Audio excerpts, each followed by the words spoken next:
안녕하세요. 법도사 옥변 옥성기 변호사입니다. 반갑습니다. 변호사님, 이번 시간에는 한국형 버크셔 해서웨이 메리츠 금융그룹을 키운 조정호 회장님에 대해서 이야기해 주시면 감사하겠습니다. 배준희 기자가 작성한 그 매경 이코노미를 인용하며 2024년 최고의 금융 CEO 조정호 메리츠 금융그룹 회장에 대하여 말씀드리겠습니다. 조정호 회장은 한진그룹 창업주 고 조중훈 회장의 막내 아들입니다. 선대 회장이 별세하면서 금융계열사, 당시 동양화재, 한진투자증권, 한불종합금융을 물려받은 조 회장은 그 한진그룹 일가에서도 부러워할 만한 독보적인 금융그룹을 일궈냈다는 데 이견이 없습니다. 특히 올 들어 메리츠 금융은 은행계 금융지주를 제치고 그 시가총액 기준 국내 2위 금융지주지위에 올랐습니다.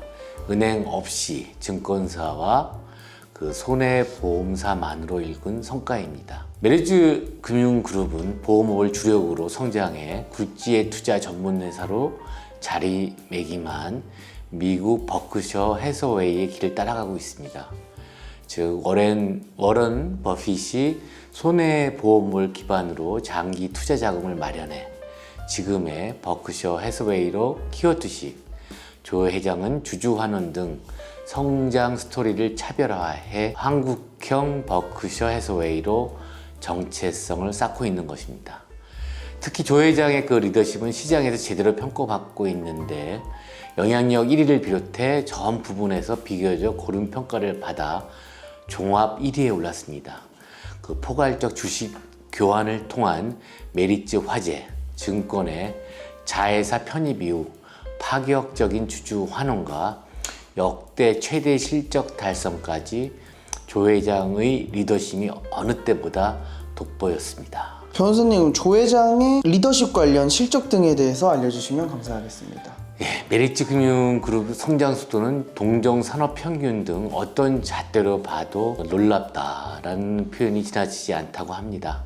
2005년 증권과 화재를 합친 그 메리츠 금융 자산은 3조 3천억 원에 불과했으나 2024년 말 기준 115조 6천억 원을 달성해 40배 가까운 성장을 일궈냈습니다.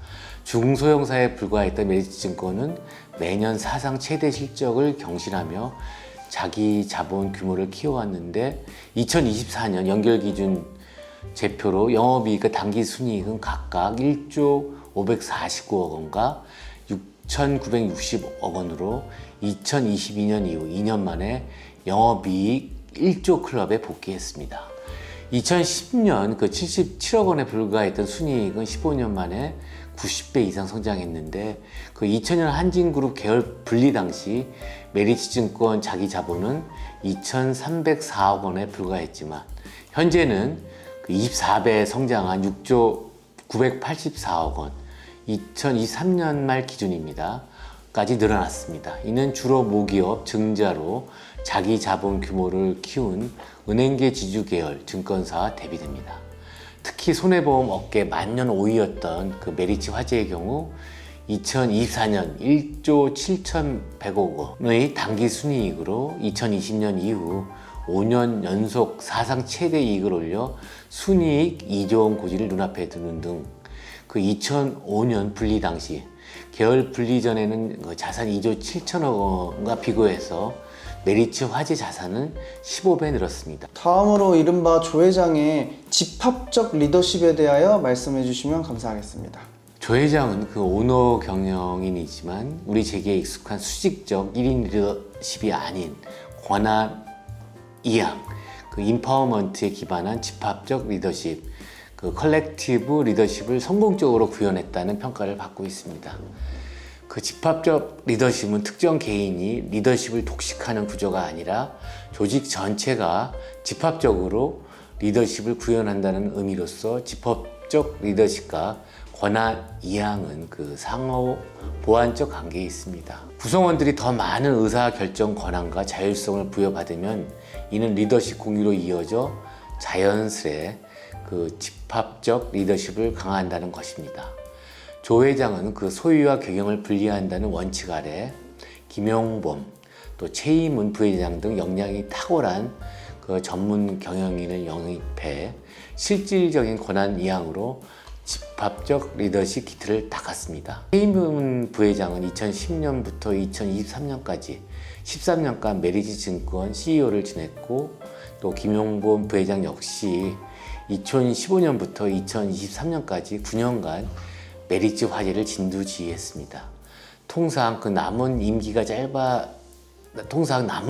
짧아질수록 그 전문 경영인은 모험적인 시도를 지향하고 단기 재무 성과만을 추구하는 패턴을 보이는데, 그 메리츠 금융은 이런 관성에서 자유로웠고, 또 이 같은 집합적 리더십은 그 외부 환경 변화에 대한 조직 적응성과 유연성을 높여 그 메리츠 금융 고유의 핵심 자산으로 진화했다는 평가를 받고 있습니다. 금융권 관계자는 그 현업에서 긴급한 의사 결정이 필요해 수천억 원 규모의 투자까지 사후 보고로 진행됐다는 이라는 그 메리츠 금융 권한 이양의 수준을 보여준다고 촌평하기도 합니다. 기업가 정신, 그 리더십도 조 회장이 그 메리츠 금융에 심은 DNA로 평가받고 있는데, 조 회장은 주도적 사고와 행동력을 지닌 인재 영입을 최우선 순위로 두고 그 임직원들의 기업가 정신, 리더십을 자극하고 있습니다.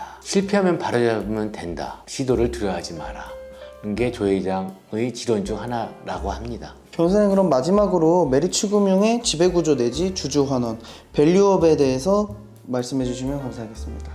조 회장의 그 리더십이 유독 돋보인 대목은 그 메리츠 금융 지배 구조입니다. 첫째, 그 원 메리츠 체제 개편으로서 메리츠 금융그룹은 2023년 그 4월 3개 상장사 메리츠 금융지주, 메리츠 화재, 메리츠 증권을 하나로 합쳐서 원 메리츠로 재편했습니다. 이는 오너일과 지배력 유지를 위해 모자 회사 중복 상장이 만연한 국내 자본시장 풍토에 비춰 이례적인 결정으로 평가됩니다. 별도 조직으로 흩어져 있던 3사 간 통합으로 의사결정 체계가 간소화됐고 그룹 자본을 더 효율적으로 활용할 수 있게 됐다는 평가를 받고 있습니다. 둘째, 주주환원입니다. 기업가치 제고 핵심 평가 지표인 총주주 수익률, 그 TSR이 경쟁사를 압도합니다. 그 TSR은 주가 수익률과 배당을 포함한 개념으로 그 일정 기간 주주가 얻을 수 있는 총 수익률인데, 지난해 메리츠 금융 TSR은 78.3%입니다. 메리츠 금융에 100원을 투자했다면 약 80원의 그 수익을 얻을 수 있다는 의미인 것입니다. 2023년 이후 메리츠 금융 누적 TSR은 152%에 이르고 있습니다. 메리츠 금융은 TSR을 극대화하기에 내부 투자 수익률, 자사주 매입 수익률, 현금 배당 수익률을 비교한 후 이를 토대로 주주가치 제고의 최적인 자본 배치 전략을 구성하는 것입니다. 즉, 이를 기반으로 메리츠 금융은 2023년부터 2025년 회계연도 기간 연결 단기 순이익 50%를 주주에게 돌려주기로 해 이를 실천에 옮기고 있는데, 메리츠 금융 주주 환원율은 2023년 51.2%, 2024년 53.1%로 50% 이상을 유지 중입니다. 메리츠 금융은 자사주 매입, 소각 등을 통한 주주 환원도 적극적으로 하고 있는데, 2024년 3월과 9월 각 5천억 원, 약 1조 원 규모의 자사주 매입을 공지했고, 지난 1월 말까지 누적 923만 주, 약 8,256억 원 규모의 자사주를 취득했습니다. 남은 금액은 오는 9월까지 매입을 완료합니다. 메리츠 금융은 매입 자사주 100% 소각을 원칙으로 삼고 있습니다.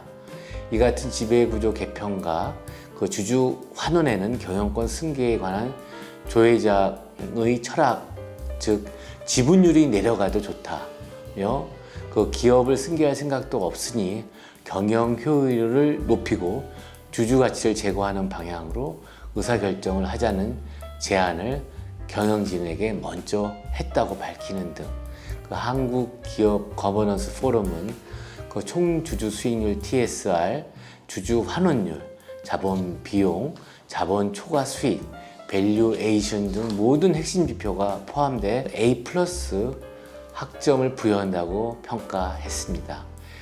그 이른바 그 주인 없는 국민 신한은행 금융그룹과 달리 금융그룹 오너로서 집합적 리더십으로서 그 영향력 1위의 주정호 회장에 대하여 말씀드렸습니다. 변호사님께서 한국의 버크셔 해서웨이 메리츠 금융그룹의 조 회장님에 대해서 알려주셨는데 굉장한 성장세를 보이고 있는 것 같습니다. 변호사님 오늘도 좋은 답변 감사합니다. 감사합니다. 법도사 옥변 옥성기 변호사였습니다.